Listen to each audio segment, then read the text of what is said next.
usually when we look at the modern corporate workplace, there's this underlying expectation of rationality, right? Right, we expect things to work, sort of like engineering. Exactly. Like, take the heating and cooling system in a skyscraper, for instance.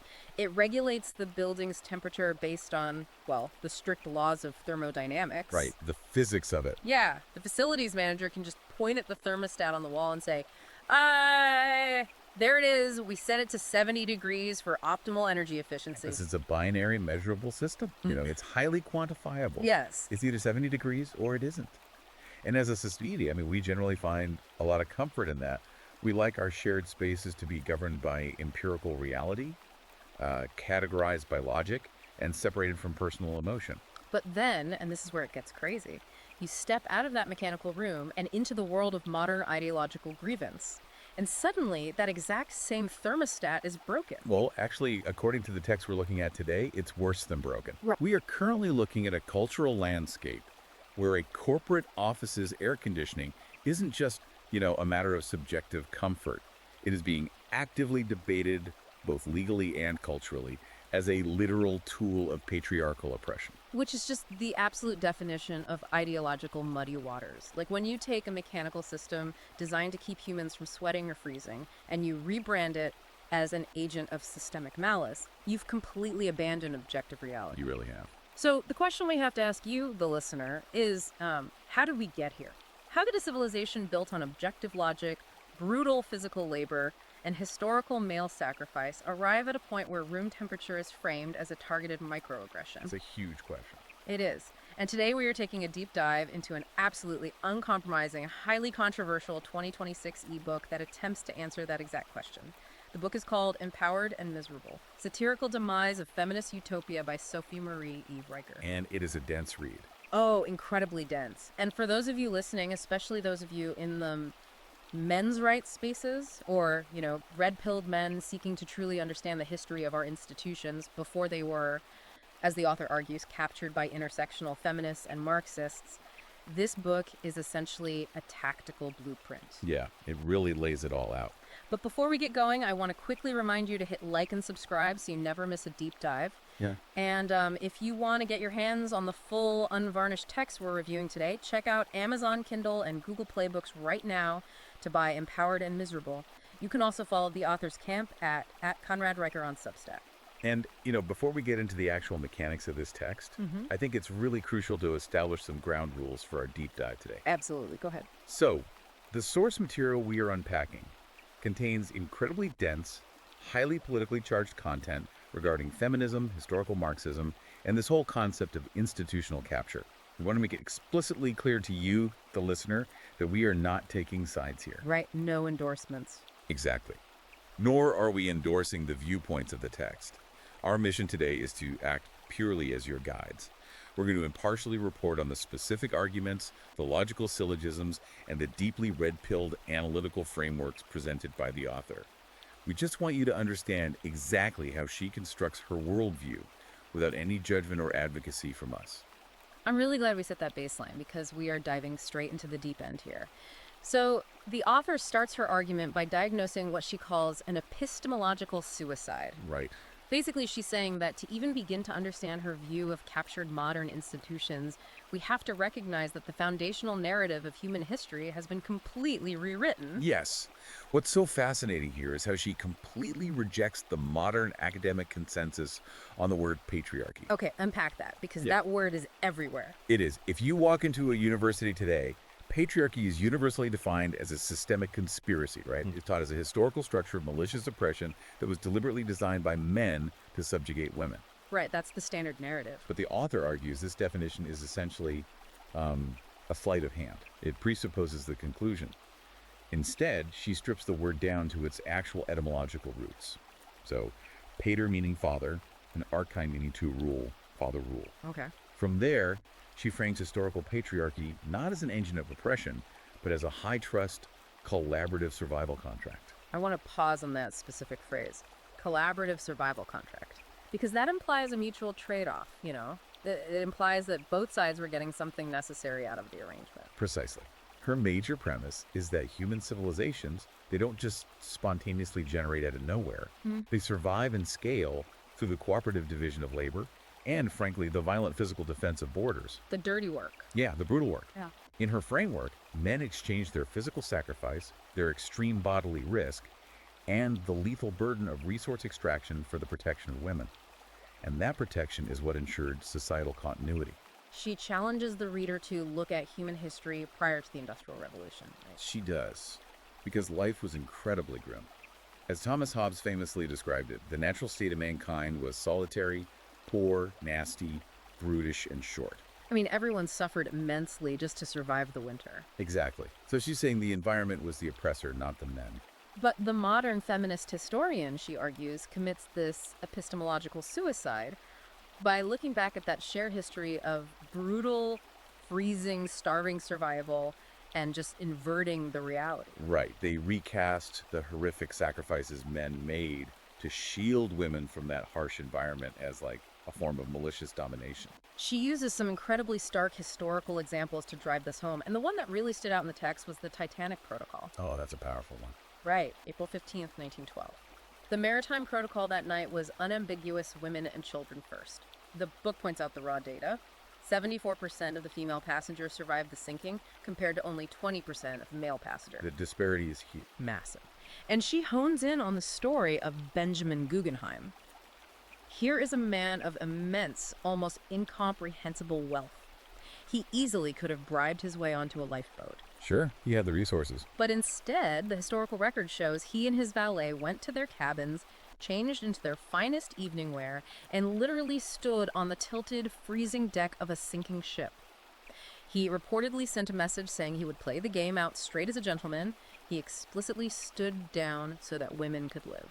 And the author notes that you will rarely hear this story centered in modern feminist historical critiques, because in her words, it annihilates their foundational lie. How so? Which she asks a very piercing logical question. If patriarchy was a system designed exclusively by men, for the benefit of men, why would that same system mandate the mass slaughter of men on a sinking ship just to ensure the survival of women? Right. A malicious conspiracy of male supremacy wouldn't operate that way. It would save the men. It's a really powerful point. And then she scales this concept up from individual maritime disasters to the actual building of human infrastructure. Like, she brings up the Transcontinental Railroad in 1869. Yeah, the sheer human cost of that. We are talking about tens of thousands of Chinese and Irish immigrant men. They were blasting tunnels through the solid granite of the Sierra Nevada mountains using highly unstable nitroglycerin. Right, with basically zero safety protocol. None. They were dying in avalanches, they were freezing to death in blizzards, being dashed against the rocks in woven baskets. She points out that these men didn't endure that hell to oppress women. They did it to connect a continent, to build a functioning economy, and to send a few dollars back home to feed their families. And the irony she highlights there is just devastating. She points out that the modern intersectional feminist uses the very infrastructure built on a foundation of male blood and shattered bones to travel to air-conditioned academic conferences just to deliver papers on historical male tyranny. Yeah, she's arguing that the modern academic owes their entire existence and their comfort to the exact demographic they are actively vilifying. To connect this to her bigger picture, she issues this challenge to modern historians. She says, point to the matriarchy that independently developed complex sanitation systems, laid electrical grids across continents, or built transcontinental railroads. And her claim is that the historical record shows it simply doesn't exist. Therefore, the idea that men maliciously conspired to keep women out of the grueling, lethal, life-shortening work of civilization building is just an unfalsifiable ideological assumption. Men took on the death roll so women wouldn't have to. Exactly. Okay, but I have to push back here on behalf of the listener, or at least ask the question they're probably screaming right now. Go for it. If the historical death tolls, the labor statistics, and the sheer brutality of civilization building are so undeniably one-sided, how exactly does the author claim modern academics get away with selling this oppression narrative? How does a movement convince millions of people that the men dying in coal mines were actually the oppressors? She answers that by introducing a specific rhetorical trick used in modern discourse. It's called the Mott and Bailey fallacy. And she says it is absolutely central to how feminist rhetoric survives contact with objective data. I've heard that term used in philosophy. It's based on like medieval castle design, right? Where you have the courtyard and the heavily fortified stone tower. Yes. So the Motte and Bailey is a dialectical strategy where an arguer conflates two positions that share some similarities. One position is very modest and incredibly easy to defend. That's the Motte, the stone tower. Okay. The other position is highly controversial, expansive, and logically indefensible. That's the Bailey, the open courtyard. So how does that map onto her critique of feminism? In this context, the moat, the easily defensible position, is the claim that women had hard lives in the past, which is undeniably empirically true because, as we just discussed, everyone had hard lives prior to the widespread use of fossil fuels in modern medicine. Right. There were no easy lives back then. Exactly. Yeah. But the Bailey, the indefensible position, is the claim that men maliciously and intentionally created this hardship specifically to subjugate women. Ah, I see. So they constantly swap the two depending on who is asking the question. That's it, exactly. When a feminist academic is confronted with hard data about, say, male workplace fatalities, historical conscription into wars, or male suicide rates, they immediately retreat to the moat. They pull back to the safe argument. Right. They throw their hands up and say, look, we just want to acknowledge that women suffered in history and deserve equal rights. And, it sounds entirely reasonable. But the moment their opponent concedes that point and the pressure is off, they expand right back out into the Bailey, pushing the expansive narrative of a vast, deliberate, patriarchal conspiracy. It allows them to maintain a radical ideology while pretending to hold a moderate position. That makes a lot of sense. So if history was actually this collaborative, brutal survival strategy, and the oppression narrative relies on these logical fallacies, what is the underlying engine keeping this ideology alive today? That's the million-dollar question. Because if things were terrible for everyone and men gone the physical brunt of it to keep the species going, why the intense, almost religious modern outrage? This transitions us perfectly into the psychological architecture of the book. Yes, this is where the text takes a very deep, almost clinical turn. The author deploys the diagnostic frameworks of Carl Jung and his closest collaborator, Marie-Louise von Franz, to diagnose modern intersectional movements. Okay, Jungian psychology. Right. She isn't treating this as a legitimate political movement with rational goals.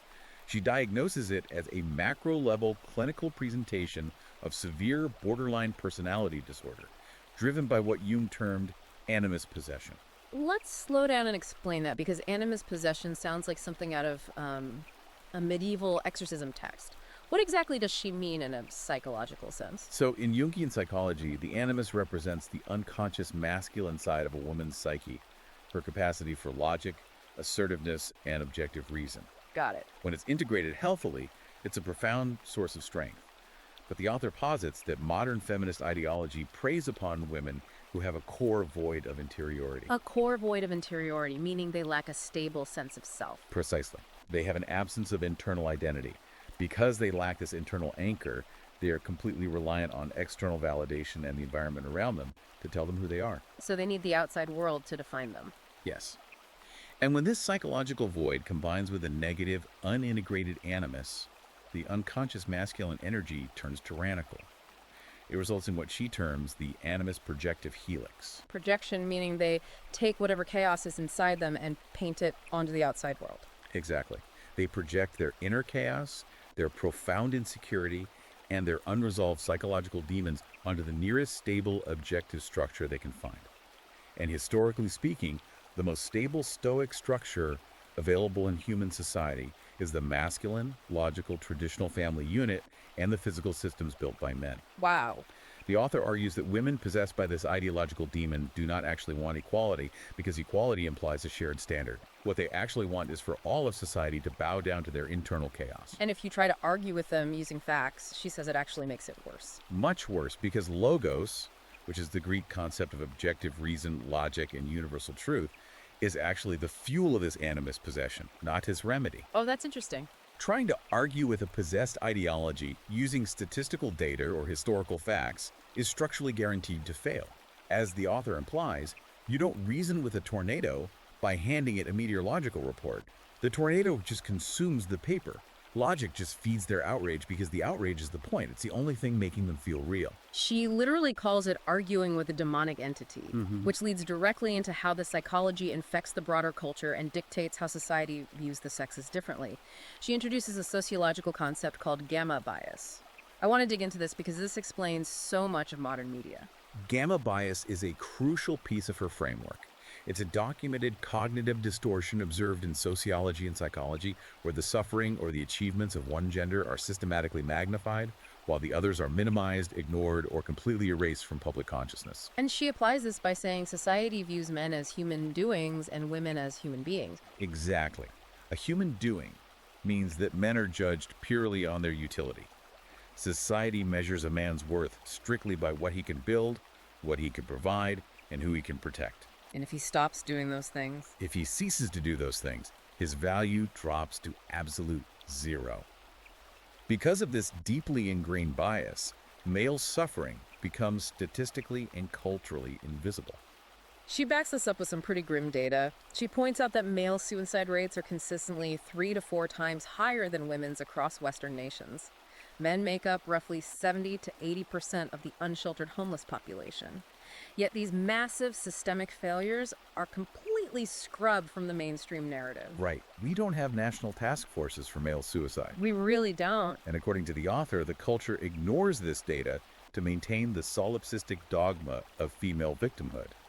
If society acknowledged that the primary builders and providers were dying at catastrophic rates, it would shatter the illusion of male privilege.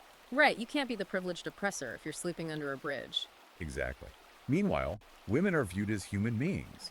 This means their intrinsic value is assumed simply by existing, and therefore their feelings, their anxieties, and their subjective experiences must be accommodated, validated, and protected by the state at all costs. Which brings us right back to the hook of this entire deep dive. The 2015 air conditioning study. This is where she brilliantly ties the psychological theory to a real-world corporate example to prove how we prioritize female feelings over male physical reality.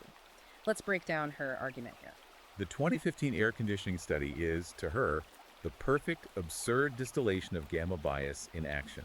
A scientific paper was published and then wildly amplified by major media outlets, arguing that standard office climate control systems were fundamentally sexist. I remember when this came out. Right. The argument was that the algorithm determining the thermostat was based decades ago on the metabolic rates of men wearing suits, and therefore an office temperature of 70 degrees was an active form of sexist discrimination against women who tend to run colder and wear lighter clothing.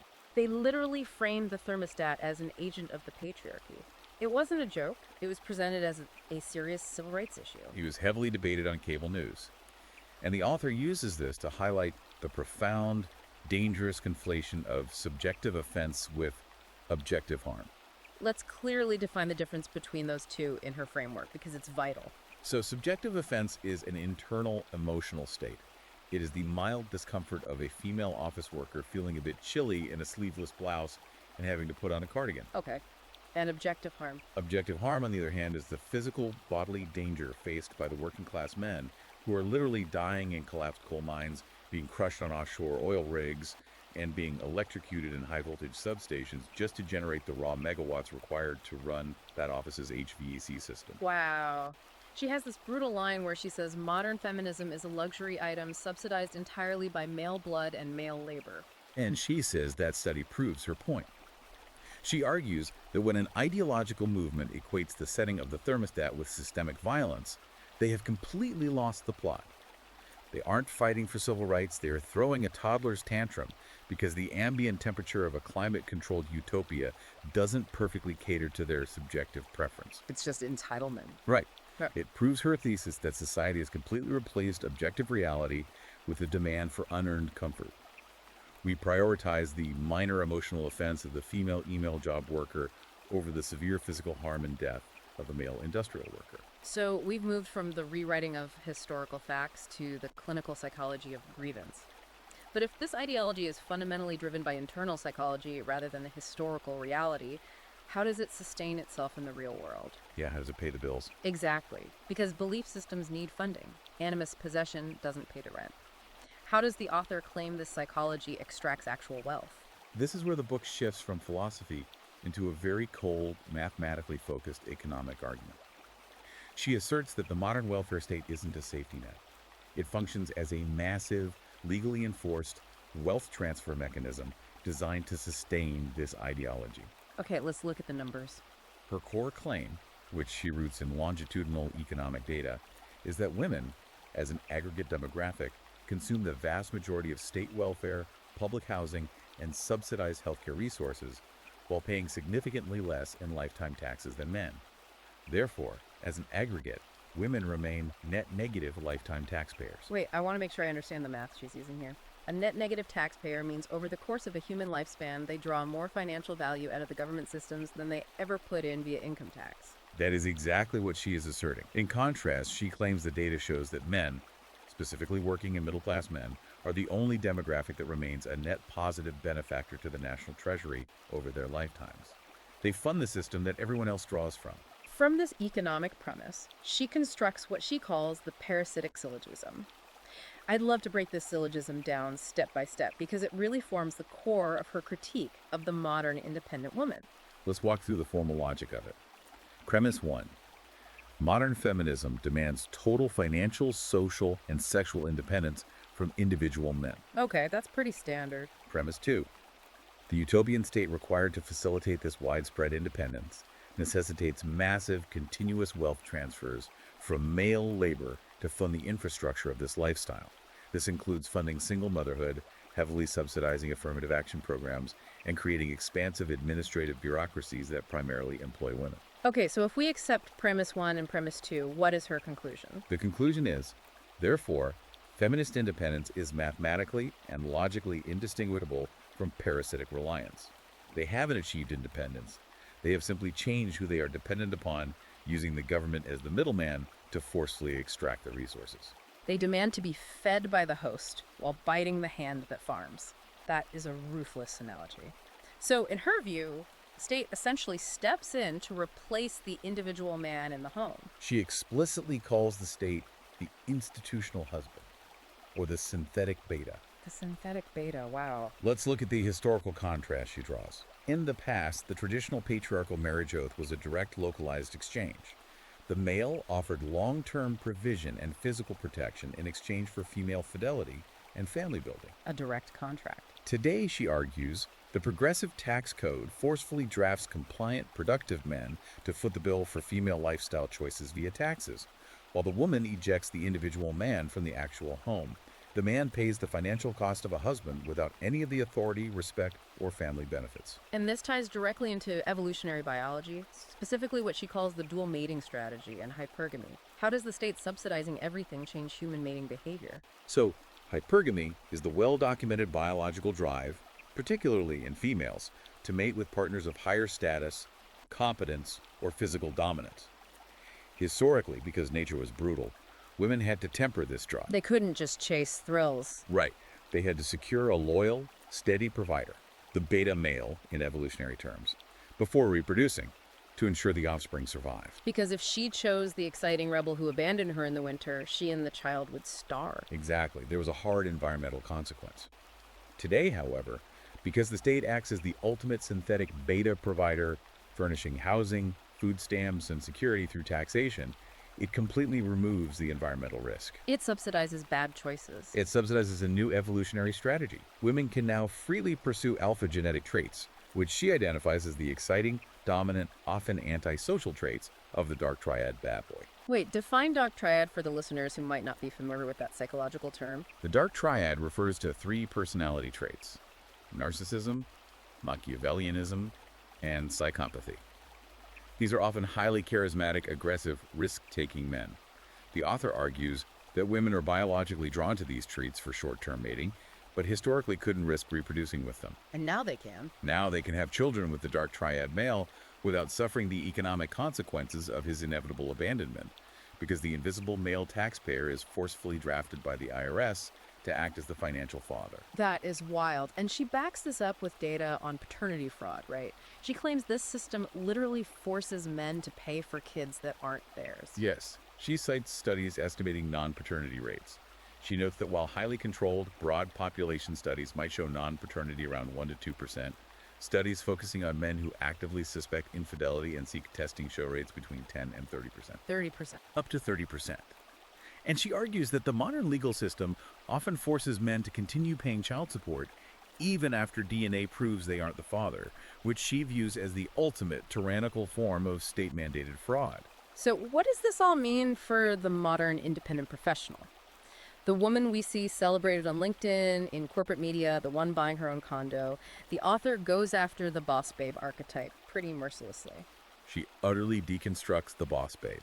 The author argues that this cultural trope of the fierce, self-made, independent woman is a fragile illusion entirely subsidized by male labor and state coercion. How so? According to the text, this is a demographic that relies on Title IX extortion, corporate diversity quotas, and state-enforced subsidies just to maintain their position in the hierarchy. She says they demand the prestige of a patriarch while retaining the infantilized immunity of a child. I want to unpack that specific phrase. How do they act like a patriarch and a child simultaneously? They want the authority of the father without the accountability of the adult.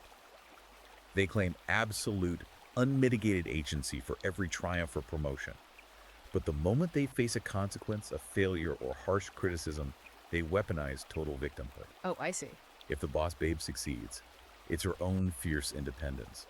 If she fails or her company goes under, it's the fault of the systemic patriarchy. It is a completely insulated, no-lose psychological safety net, funded and maintained by the very men they claim to be oppressed by. But to pull off a societal wealth transfer of that magnitude, to force men to pay for a system that despises them, you can't just rely on cultural shaming or psychology. You need a mechanism with teeth. You need men with guns willing to lock other men in cages if they don't pay. This leads us directly into how the legal system was captured. This is a pivotal transition in the book. The author takes dead aim at the justice system, specifically family courts. The text frames modern family courts not as neutral venues for conflict resolution, but as Shelonic rituals of state-sponsored wealth extraction. Hold on, asthenic, like the Greek term for the underworld. Exactly. She uses that word deliberately. Chthonic implies something dark, primitive, and subterranean. She's suggesting that family courts operate outside the bounds of constitutional logic, functioning more like a dark, sacrificial altar where male assets are violently redistributed. And she traces the legal precedent for this, right? She points specifically to the legal precedent set by the Birkenhead Protocol in the UK in the 1920s, which established the foundational idea that a man's future, lifelong earning capacity is essentially communal property. So upon a unilateral dissolution of the marriage contract, meaning no-fault divorce, where she can just decide she's unhappy and leave, the state steps in and extracts his future labor. Correct. The state demands a man continue to fully fund a household from which he has been forcibly exiled. She calls this a satanic inversion of the natural legal order. That's a strong phrase. The state drops any pretense of neutrality and acts as a proxy enforcer for the wife, utilizing the threat of violence and imprisonment to subjugate innocent men, all to appease the emotional demands of a demographic that legally shirks accountability. And this legal subjugation relies heavily on how courts view domestic disputes and violence. The book has a massive, detailed critique of something called the Duluth model. I want to dive deep into this because it seems central to her argument about how the law was philosophically captured before it was legally codified. The Duluth model is arguably the most influential framework used in domestic violence intervention and police training across the Western world. Okay, so it's everywhere. It is. The author argues that this model was not built on empirical observation of human behavior, but rather on an unfalsifiable ideological assumption. The assumption that domestic violence is strictly and only a tool of patriarchal control used by men to terrorize women. But wait, what about the actual data on domestic violence? Does she provide empirical numbers to counter the Duluth model? She provides a mountain of data. She specifically cites the 2007 Murray A. Strauss 30-year meta-analysis. Strauss was a pioneering sociologist in this field. What did his research show? She claims his data conclusively proved a staggering rate of reciprocal abuse, meaning both partners hitting each other, and highly prevalent female-perpetrated abuse. But, she argues, this data was willfully and maliciously suppressed by feminist academic institutions. Suppressed? Why? Because acknowledging shared human frailty, mutual combat, or female aggression would shatter the highly lucrative victimhood dogma that secures federal funding. So the Duluth model completely ignores the data and enforces what she calls primary aggressor policies. How does that play out when the police actually show up to a domestic call? Derived directly from this gynocentric dogma, police officers are actively trained to assign innate perpetrator status based almost entirely on gender and physical size. You're kidding. No, the author argues this is the terrifying legal codification of gamma bias, assuming that male physical superiority inherently equates to moral guilt. If the police arrive and the man is physically larger, He is presumed to be the primary aggressor, even if he has scratch marks on his face, and the woman openly admits she initiated the violence. She uses this brilliant analogy of a heavyweight boxer in a bar to show how absurd this is. It's a great comparison. She says, imagine a professional heavyweight boxer is sitting at a bar and a guy half his size walks up and starts punching him in the face. If physical superiority inherently dictates legal liability, then the boxer should be arrested simply because he's harder to hurt. Right. When you map the logic onto anything other than male-female dynamics, it collapses instantly. And she brings up a specific law in the UK that takes this even further into the realm of pure emotion. The Serious Crime Act, 2015, Section 76. This is a critical inflection point in her legal analysis. Section 76 redefined domestic abuse to formally include coercive control. The author argues this represents the complete abolition of the presumption of innocence in Western law. How does it abolish presumption of innocence? It replaces objective physical evidence, bruises, broken bones, property damage, with subjective, unfalsifiable emotional testimony. Because it literally criminalizes making someone feel a certain way. Exactly. The burden of proof is completely inverted. The man is put in a position where he must prove a negative. He must prove beyond a reasonable doubt that he didn't make her feel afraid. Because fear is an internal, subjective state, he is trapped in an inescapable logical loop. She breaks down the loop, right? If he tries to defend himself, he's guilty of one psychological crime, and if he walks away, he's guilty of another. Yes, she calls it the Kafkaesque trap. Yeah. If he uses logic, dates, and evidence to deconstruct her emotional claims, the court deems him guilty of gaslighting, which is a form of coercive control. And if he just stays quiet? If he realizes he can't win and decides to stay silent to keep the peace, he is deemed guilty of stonewalling, which is categorized as emotional abuse. His mere existence as a masculine entity in a state of disagreement becomes the crime. I have to ask the obvious question here. I need to push back on her framing of this as just a feminist conspiracy. The politicians writing these laws in Parliament or Congress, the judges enforcing them on the bench, the police officers making the arrests, a massive percentage of them are men. How does the author explain the male allies who actively champion and enforce these legal structures against other men? She is absolutely merciless in her assessment of these men. She doesn't view them as allies of justice. She categorizes them as the white knight and the castrati. She views their behavior strictly through the lens of evolutionary biology, describing them as the simping reflex personified. She calls it failing the macro-level shit test. I know that's a very specific term in the manosphere. Let's define it for those who might not know. In red pill and manosphere terminology, a shit test is a psychological challenge or provocation a woman uses to gauge a man's internal strength, his confidence, and his ability to maintain his frame under pressure. The author expands this concept globally, arguing that the entire feminist political apparatus is a civilizational level shit test. Women are collectively, subconsciously testing to see if Western men still have the fortitude and the spine to say no to unreasonable demands.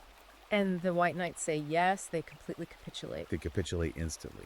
These men mistakenly believe that by submitting to the collective female demand, enthusiastically surrendering their own civil rights, and actively vilifying their own sex, they will earn female approval or sexual access. But do they?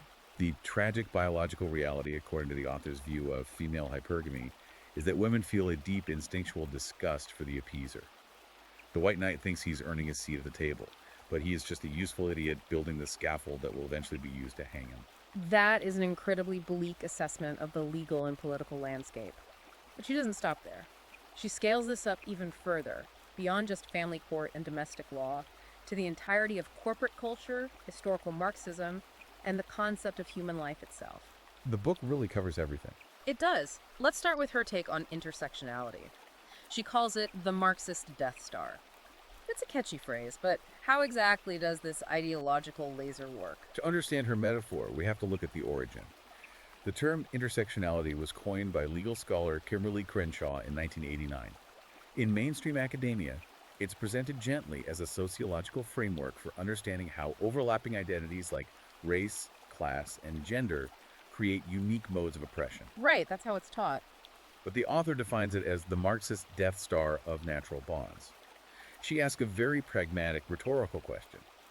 What does a wealthy, white, corporate feminist living in Manhattan actually have in common with a radical, anti-capitalist Marxist? I'm guessing she says nothing. Our answer is nothing. They have no shared values except a singular parasitic animus. The absolute seething hatred of the competent, tax-paying, heteronormative Western male. So it's a coalition of the fringes united exclusively against the center. The laser of the Death Star is just anti-male resentment. Precisely. It is an alliance of the dysfunctional, weaponized against the functional. It operates as a bureaucratic reset button for reality itself, allowing disparate groups with competing interests to form a temporary voting bloc just long enough to dismantle the meritocracy. And the most intense, controversial manifestation of this, according to the text, is the chapter on abortion. She refers to it as the satanic inversion. Now, normally, abortion is framed in our culture purely as an issue of bodily autonomy and healthcare. How does she completely reframe the mechanics of this? She frames it through the psychological lens we discussed earlier, calling it relational aggression weaponized against the defenseless. She argues that the feminist reliance on bodily autonomy is a logical fallacy of equivocation. Equivocation, how so? Having control over your own body, she argues, has never logically or morally included the right to intentionally dismantle and destroy the genetically distinct body of another human being temporarily residing within it. So she sees it as the ultimate expression of solipsism, putting the subjective, momentary convenience of the mother above the objective, physical life of the child. Yes. She views it as a metaphysical rebellion against the divine feminine. The historical archetype of the nurturer of life is violently replaced by the destructive feminine, the consumer of life. That's a heavy philosophical shift. It is. And what's truly fascinating and completely unexpected is how she connects this deeply personal act to macroeconomic corporate structures. She traces this back to Margaret Sanger's eugenicist roots, arguing that the legalization and normalization of abortion served a hyper-capitalist extraction matrix perfectly. Wait, I need you to connect those dots for me. How does abortion serve a hyper-capitalist corporate structure? The author argues that feminism essentially acted as a corporate psychological operation. It convinced women to abandon the innate power of motherhood to become interchangeable, taxable corporate drones. Okay, so pushing them into the workforce. Right.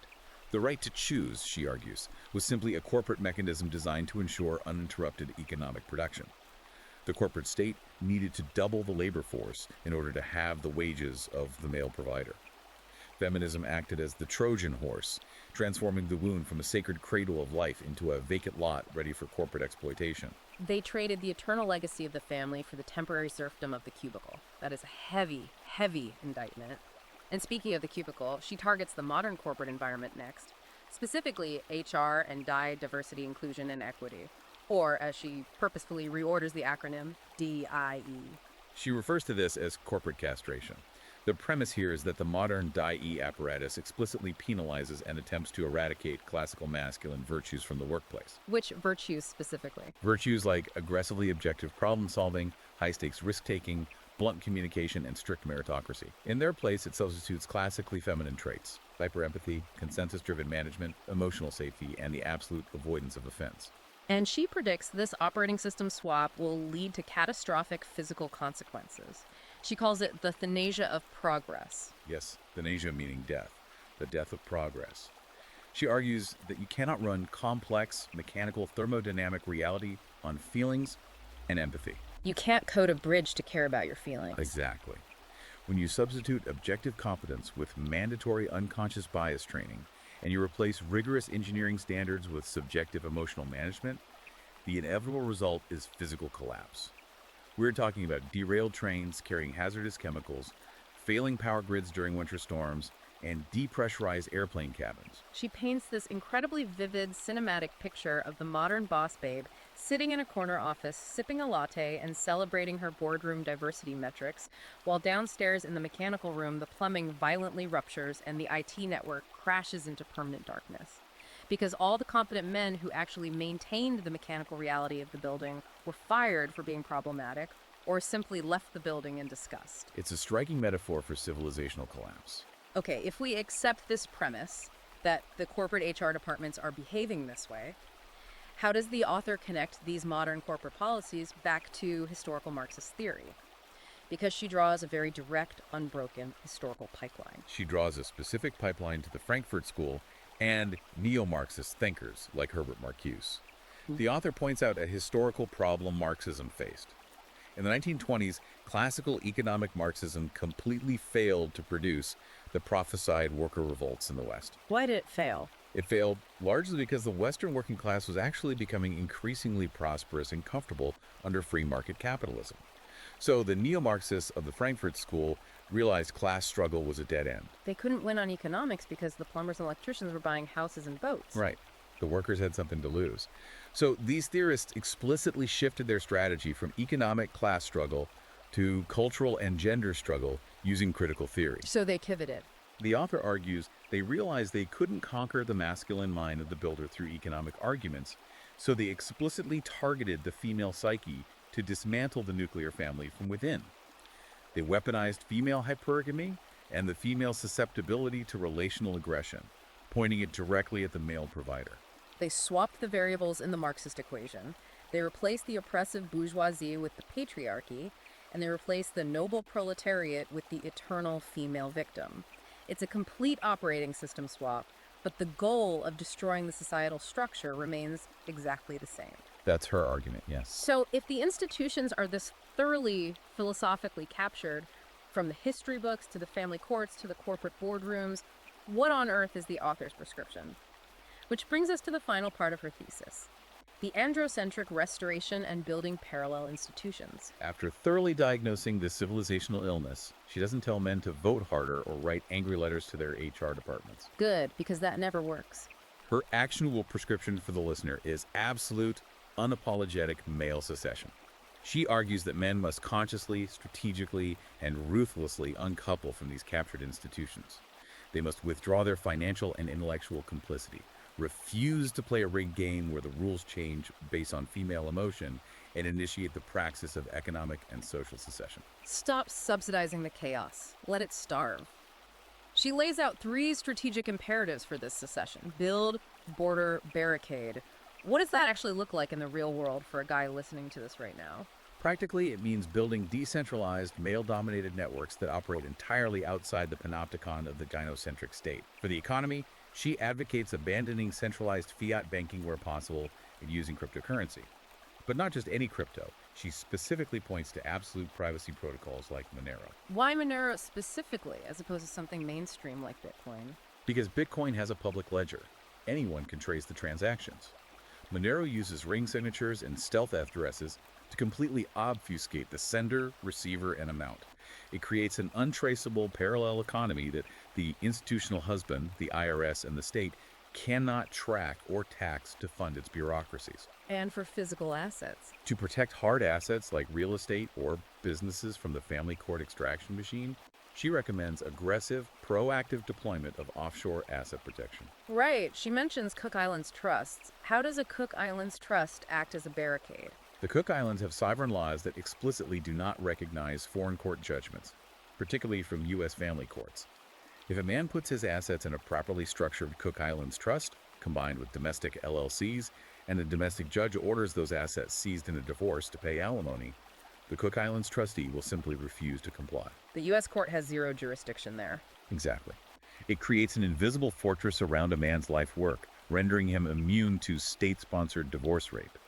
Competence and merit, not gender or diversity quotas, must become the only currency of this new parallel economy. That is hardcore financial warfare. But men still have to interact in the real world. They have to go to the grocery store. They have jobs. They have to navigate conversations with ideological people. Does she give them dialectical tools to fight back in real-time conversations? She provides very specific dialectical weapons to dismantle ideological traps. The first is what she calls the distinguo. This is an ancient scholastic scalpel used in debate to draw a hard, impenetrable line between objective, physical harm, and subjective, emotional offense. Give me an example of how that works. When an intersectional feminist claims to be harmed or unsafe because of a man's assertive speech, or because he cited a historical fact they don't like, the man must use the distinguo to reject the premise entirely. He refuses to accept that her feelings dictate reality. Exactly. He verbally forces the conversation back to measurable reality, refusing to apologize for causing an emotional reaction he cannot control. And the second weapon she outlines. The second is the trivium, which is the classical educational foundation of grammar, logic, and rhetoric. She instructs men to deploy this in real time to dismantle conversational landmines, like the accusation of mansplaining or toxic masculinity. Walk me through how a guy uses the trivium at the water cooler when someone accuses him of mansplaining. First, grammar. You force the accuser to rigorously define the term they just weaponized. Define exactly what you mean by mansplaining and how it differs from simply disagreeing with you. This strips them of the ability to constantly shift the goalposts. Oh, that's smart. What about logic? Second, logic. You demand empirical, peer-reviewed evidence or a specific falsifiable example of the accusation. Third, rhetoric. You aggressively reject the underlying premise of collective guilt. You explicitly refuse to apologize for the historical sins of an imaginary patriarchy. You demand the standard by which the offense is measured. And because their entire ideology relies on intentionally blurring the line between a bruised ego and a bruised body, they can't answer the question. It forces a system crash in their programming. It's an intellectual checkmate. Now, as we near the end of the book, she brings in this fascinating, highly unexpected biblical analogy. She translates the Apostle Paul's writings in Ephesians 6 into red-pilled praxis. It's a striking rhetorical device, whether you are religious or not. She takes the ancient biblical concept of the armor of God and applies it directly to this modern ideological war. How does she map it out? In her framework, the belt of truth becomes the absolute, unwavering refusal to accept the doctrine of collective male guilt. The breastplate of righteousness is the steadfast rejection of gynocentric framing, refusing to view the world through the lens of female victimhood. The shield of faith is maintaining your masculine frame against the constant barrage of institutional and domestic shit tests. The ultimate goal of all this building, barricading, and financial shielding is what she calls a fraternal renaissance. Yes, she argues for the absolute biological necessity of underground, exclusive male spaces. Sanctuaries where competence is tested strictly on merit, where harsh truths are spoken without the stifling filter of female sensibility or HR oversight, and where men can forge unbreakable bonds of loyalty without the modifying, corrosive rot of the diversity mandate. They become a parallel society. She views these men as the new monks in the coming Dark Ages, quietly preserving the light of the Logos and the knowledge of how things work, while the matriarchy collapses under the weight of its own illogical thermodynamic contradictions above ground. Wow, okay. We have covered a truly massive amount of ground today. Let's recap this intense intellectual journey. We've explored the author's controversial argument that Western history has been maliciously rewritten to frame a brutal, collaborative survival contract as a patriarchal conspiracy. We've looked at the clinical psychological diagnosis of animus possession, the societal impact of gamma bias, and the dangerous conflation of subjective emotional offense with objective physical harm. And we examine the very precise economic and legal mechanisms, the parasitic syllogism, the suppression of data in the Duluth model, the teuthonic wealth extraction of the family courts, where she argues the state acts as the institutional husband, extracting male wealth to indefinitely subsidize female consumption. We trace the neo-Marxist roots of intersectionality and DIE, viewing them not as civil rights movements, but as highly effective tools for civilizational entropy. And finally, we unpacked her ultimate, uncompromising solution: absolute male secession, building parallel financial and social institutions based purely on merit and the logos, and starving the captured institutions of the male competence they desperately rely on to survive. The overarching thesis of the book is undeniably potent in its clarity, even if its conclusions are deeply polarizing. Western institutions have been captured by a philosophy of pathos and entropy, and the only way to save the core tenets of civilization is a ruthless return to objective merit. And that leads perfectly to a final provocative thought that I wanted to leave the listener to mull over based on the text. The author repeatedly brings up the concept of thermodynamic impossibility. The idea that it has to physically fail. Right. If her fundamental premise holds true, that a civilization biologically and physically cannot survive by punishing its primary producers while endlessly subsidizing its consumers, what exactly does that transitional moment look like?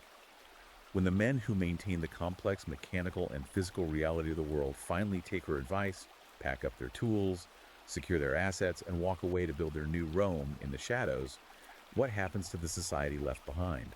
How long can that static, unlit utopia of HR managers, diversity consultants, and grievance scholars survive in the dark before the plumbing completely fails and the grocery store shelves go empty? It's an incredibly chilling visual. A boardroom full of empowered executives celebrating their final victory for equity, while 3 floors down the server room is on fire, the power grid fails, and the lights go out for good. A truly unforgettable metaphor for the collapse of a captured system. As a final reminder to you listening, today's deep dive was an analytical exploration of the author's specific, highly charged worldview. Our goal is simply to help you understand the dense arguments and mechanics contained in the source material without endorsing them or taking a political stance. We aim to provide the map of the territory, explaining how the author views the landscape, regardless of how treacherous or controversial that terrain might be. Exactly. We're just holding the flashlight. Yeah. But if this deep dive hooked you, and if you want to read the raw, unfiltered source material for yourself to see how she builds these arguments, I highly recommend you check Amazon Kindle and Google Play Books right now to buy Empowered and Miserable, Satirical Demise of Feminist Utopia. And be sure to follow the author's camp at Conrad Trigger at Substack for more essays and information on building those parallel structures. Finally, remember to hit that like button and subscribe to the show so you never miss our next deep dive into the ideas shaping our world. Keep questioning the narrative, stay curious, and we'll see you next time.